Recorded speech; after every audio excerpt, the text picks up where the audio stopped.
I'm trying to think. I've never had to describe Michael Kahn to anybody. I never met Michael Kahn. I don't know who Michael Kahn is. The hand that holds the strings of the American theater, the thumb on that hand. So the index finger on that hand that points the way for that handful of classical directors in the American theater, that finger is on Michael's hand. Well, you know, he's this really gifted guy who's very intelligent. He has immense amount of talent. He's very tough. Or you could look at it as a thumb because of the strength of Michael's contribution. I know that Michael is a royal pain in the royal pantalones. Everybody knows that. He's tough. You know, it's work, it's work, it's work. It's not fun, it's work. He cares passionately about what he does. He does demand excellence, and what's wrong with that in this day of everybody taking the least from everybody? By golly, it's about time Michael ran the world, don't you think?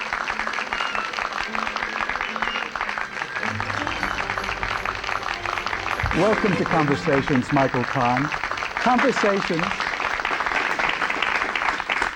Conversations is Lehman College's series of discussions with major theater artists of our time.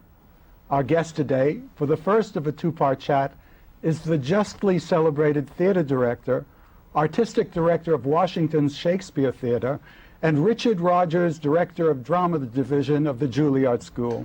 Welcome, Michael. Thank you for having me. I have to agree with Pat Carroll and that I'm a royal pain in the whatever she said? No. You don't know that yet. You should run the world. God forbid. With your accomplishments. And I wanted to thank that we got this wonderful, these wonderful clips from the Shakespeare Company, your Shakespeare Company in Washington. We thank them very much. Well, I hadn't seen it in a long time, so it was very funny to see them again. Kevin and Kelly McGillis. And our relationship goes way, way back. I was thinking, and we talked about it, that the first time I saw any work of yours, and the first time I met you, was when you were at Columbia and I was at City College. And I believe I saw your first production, Pericles, which you did at Barnard. And I remember people decoratively climbing masts. Mm-hmm. And I knew that there was something special about you, because the image of this show has stayed with me. Well, I had never done a Shakespeare before. I was a student at Columbia, and I thought I might as well do something. It was the first time that Pericles had ever been done in New York City. And I don't know if it's a success or not, because Joe Papp came to see it and he walked out at the end of the first act. Since the time of Shakespeare, it never was done? We never could find any reference to it ever being performed in New York City since Shakespeare. So this was the debut? It was the premiere of a play by Shakespeare. It was a very exciting thing to do, and I remember Joe's Papp, who then sort of gave me my start in the theater, came to see it, and he left at the end of the first act. So I never could tell him that he'd ever seen any work of mine before, because obviously he hated it, but I'm glad you came. I also remember your direction of Jean-Claude's play, War, mm-hmm. at the Café Chino, where we were both resident. Right. And it was actually playing the night the Café Chino burnt down. That was a revival, though. Was it the first production? No, it was the first one. First production. Mm-hmm. You burned the Café Chino down. How terrible. I didn't do it. We were very disappointed because we only got to do 3 performances of the play. And I also saw Funny House of the Negro, Adrian Kennedy's mm-hmm. play, and The Owl Answers, brilliant plays and beautifully directed. Well, Adrian was, I think Jean-Claude was perhaps the first living playwright that I had worked with. Now I seem to work with only dead playwrights, which is, maybe on one level easier, another level sort of I don't have enough collaboration now with my writers. But Adrian was a very important person in my life. I met her, I was teaching at Circle in the Square, and she was in Edward Albee's playwriting workshop, and I was handed this play by the administrator of the school saying, do you think you could find a director to do this play? It's a very unusual play, it's a very poetic play. I'm not sure I understand it. Could you think of some director to do it? And I read it and I thought, I'd love to do it. And I, for some reason, thought I understood the imagery, I understood Adrian's point of view, and so that was a really important moment in my life, and Edward Albee produced it, and then he produced it off Broadway immediately after that workshop. And Adrian and I have continued to work together through all of these years. I actually did her last play about 3 years ago called Sleep Deprivation Chamber as part of the Adrian Kennedy year at Signature Theater. So She had a unique voice, and so did you, even then. Completely. She was, and still is, I think, one of the most personal, idiosyncratic, special writers in the American theater. To reminisce, I remember very vividly your production of Lanford Wilson's Rhymers of Eldritch. Very special. You just, well, my first 5 years, I was, you know, I wanted to be a director when I was 5 years old. So I don't know why. I guess I was just a snotty kid or something, and so I wanted to be the boss or something at 5.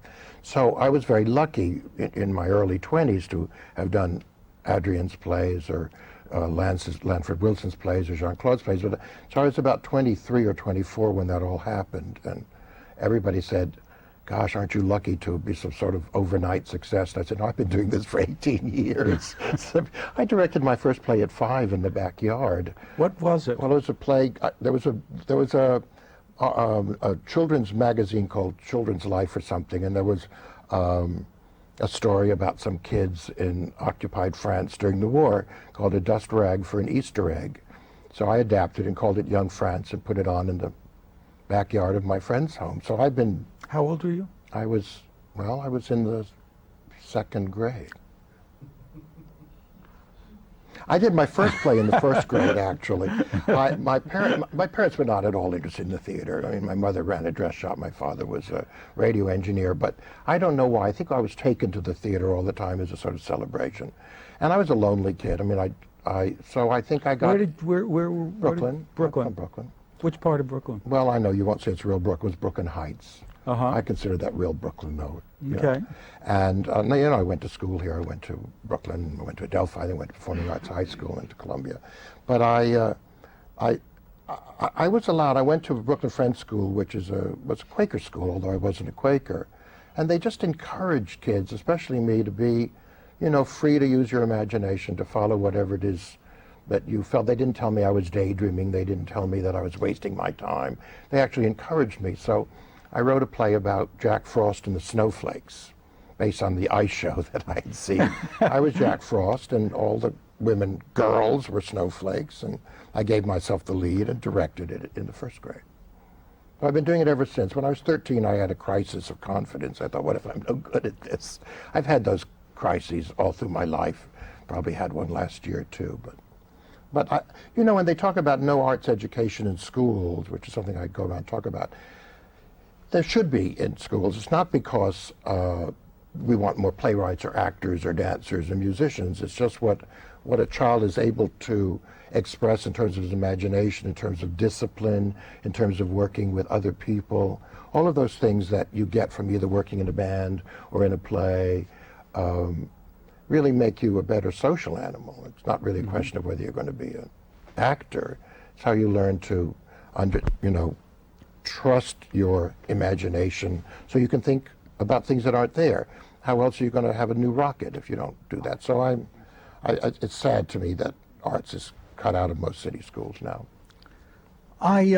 Before we go any further, I did want to mention that New York City is going to be shortly able to see some new work of yours in Lysistrata, or The Nude Goddess, a new opera of Mark Adamo that's going to be premiering on March 31st at Lincoln Center. And I'm looking forward to that. We're going to talk about that at greater length and show some of it a little later on, but I wanted to mention that. And why, from this beginning, which was so focused on contemporary work, How did you come to be America's premier classical director? Well, I think I was destined to do that in some way because my mother, who was a Russian immigrant, I mean, born in a field in Odessa, really, and sort of self-taught, had read a book called A Tree Grows in Brooklyn. And in that, it's an Irish immigrant mother reads to her daughter every night Shakespeare. So my mother read to me when she came home from work, the hour that I would see her. She read the Bible to me and Shakespeare, not tales from Shakespeare, full Shakespeare. Now, my mother cut out all the sort of racy parts of the Bible. She wouldn't read Song of Solomon or the Begats. She didn't think there were any racy parts in Shakespeare, so she read me all of Shakespeare. So I knew all the characters in Shakespeare, when I was young. But Joe Papp had come to see Owl Answers, that play you mentioned of Adrienne's, and asked me if I would direct Measure for Measure in Central Park. And I think that was the most fulfilling experience of my life. And I realized that I liked doing plays that were complicated, challenges of sort of epic size, of issues that were universal and concerned me and all of us. And so I became I was invited to the American Shakespeare Theatre right after, and I've sort of become a classical director. I never expected to be, but maybe because of that early childhood, hearing all of this read to me, that maybe my ear or my instincts. But I find that I've only liked to do things that were hard. I guess my boredom threshold is low, and I'm challenged by things that I don't think I know how to do. And Shakespeare was certainly one of the things I found out I didn't know how to do terribly well, and so I kept plugging at it. Have you directed every Shakespeare play? No, there are a couple I've never directed, and I've never directed Midsummer Night's Dream because the Peter Brook production is indelible to me, and I never thought I could ever do anything like that. And the same with The Tempest, because this was the George Ostrela production at Purchase a bunch of years ago, and I thought, I don't think I have another idea about The Tempest. Actually, I prefer seeing Shakespeare productions that don't quite work, because then at least I feel, well, maybe I can contribute something. And if I think they're perfect, then those, I just don't dare to do them. Who knows? And there's some other plays that I don't like very much. I don't actually like Comedy of Errors, and I actually don't like Taming of the Shrew. Why? So, well, having been brought up in these decades, I just don't like having to turn the play all around to try to deal with sort of, my feminist leanings, and so I'd just rather not do it. It's a funny play, but it's still hard to watch a man subjugate a woman, so I don't do it. Do you have similar problems with Merchant of Venice? No, because I think the play is about anti-Semitism. It's not anti-Semitic. As a matter of fact, I just did it about 4 or 5 years ago, and every year in Washington we have a trial at the Supreme Court about one of our productions. It's something the lawyers committee organizes, and the trial is Merchant of Venice anti-Semitic? And the answer was no. It shows us anti-Semitism. It in itself is not anti-Semitic. And I think anything that explores a problem and even shows it in its most virulent example is good. I don't like movies that are violent to be gratuitous, but I don't mind movies. As a matter of fact, I think movies that show violence and show how awful violence is and what cost to us violence is are important to do. And so I think Merchant of Venice is important to do, especially if you really take a look at the text and see that the people who are the Christians are completely interested in money, treat each other as commodities, have no sense of the worth of another human being. And so I think Shylock, although he's in a way unfairly treated in the fourth act, that's a play that shows us what the consequences of anti-Semitism are. And the last time I did it, I think that was clear in the production. How How do you feel about contemporizing the settings of Shakespeare? You know, I think it's our job as directors and artists who are working with these plays to illuminate the play as best as we can understand it. So however we do that, however we understand the text, and I think the text is the first and foremost thing, however we feel we can illuminate that part of the play that either completely speaks to us or which we think the playwright had in mind, however we do that, as long as that's what we're doing, I think is fine. Do you remember people say to me, are you doing Shakespeare traditionally? I say, well, first of all, you mean are boys playing all the women's parts? Do I have a little boy playing Cleopatra? 2, are you standing up during it out in the open air getting rained on? And 3, everyone wore contemporary clothes in Shakespeare's productions. People don't realize that at the Globe or at the Rose, all the actors were in doublet and hose. So if they were in Egypt, they would have like a necklace on, or if they were doing Julius Caesar, they'd have a small toga over their doublet and hose. But everybody was wearing clothes just like the audience. So actually, to be traditional is you would actually wear what the audience is wearing, because that was all done in modern dress. I've done Shakespeare in many different ways. I don't think you should change the decor just to be clever, you know, not like saying, okay, I'm going to do this like Goya, or I'm going to do like this like Velasquez or something, because I don't know anything better to do. But if you think setting it in a particular way will bring out what you think the play is actually trying to say in a way that will actually strike the audience with the same immediacy it must have struck Shakespeare's audience, I will do that. For instance, I did Timon of Athens, which is a play that I'd never seen and I had never done. Now, Shakespeare wrote it about Jacobean capitalism, because that was a big, you know, capitalism was actually coming into its own in that period. So because there was a lot of censorship, he set it in ancient Greece. But he's really writing about the capitalism of his own time. Well, I thought I could do the same thing. So I set it in the 80s. Just at the time of the boom and the bust, because at the end of the play, Timon loses all his money and he's treated a certain way. Well, it was actually quite successful, but my favorite thing ever that happened was an angry letter I got from a subscriber with all of her tickets torn up for the whole year, saying, I'm returning all of my tickets. I'm tired of what you do. You're trying to influence the presidential election. It was, you know, it was Clinton and Dole. I thought, isn't that extraordinary? First of all, how a 425-year-old play could actually influence, no play can influence the elections, unfortunately, as we can see. But the fact that it so disturbed her, I didn't change a word of the play, but she thought it was all about Reaganomics. I had just done it to try to find a parallel so that play would mean something. And she was truly upset, and I thought, isn't this extraordinary? That a play, 425 years old, done absolutely faithfully to the text, but perhaps just its setting change, but absolutely parallel, could affect someone that strongly. And I thought, what a good reason to get up in the morning and work in the theater. I've noticed that the Shakespeare productions that I've seen through the years have gradually gotten better and better.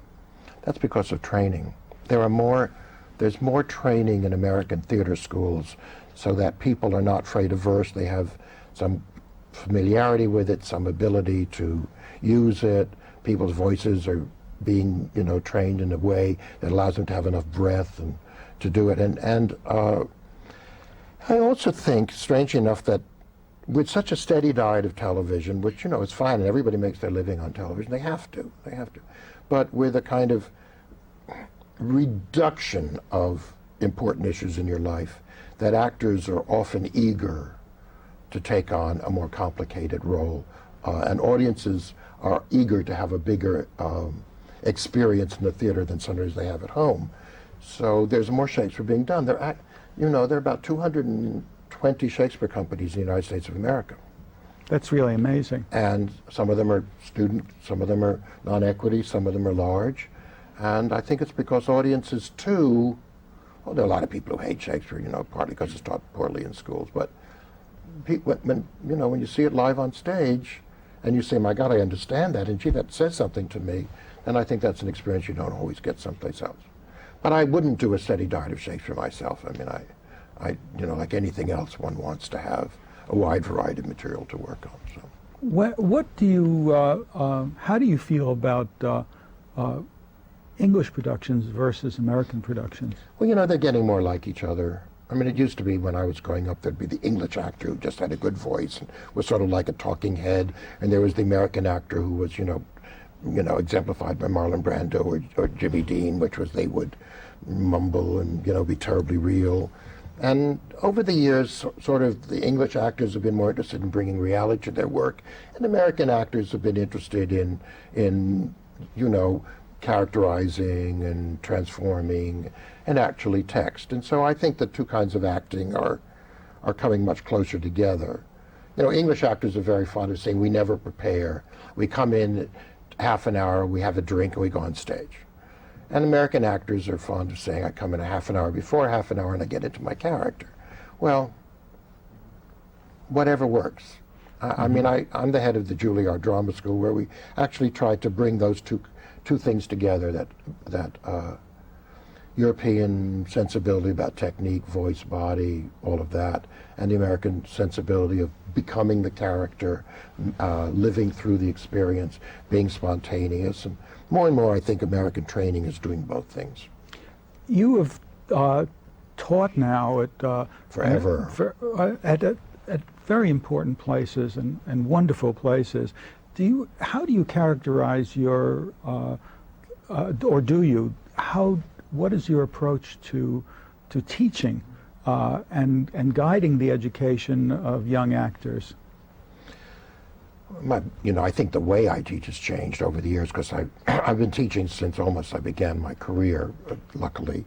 I think, I don't have a method of how I teach. I mean, people have asked me to write a book, and I couldn't, because I think every individual that I meet is its own instrument.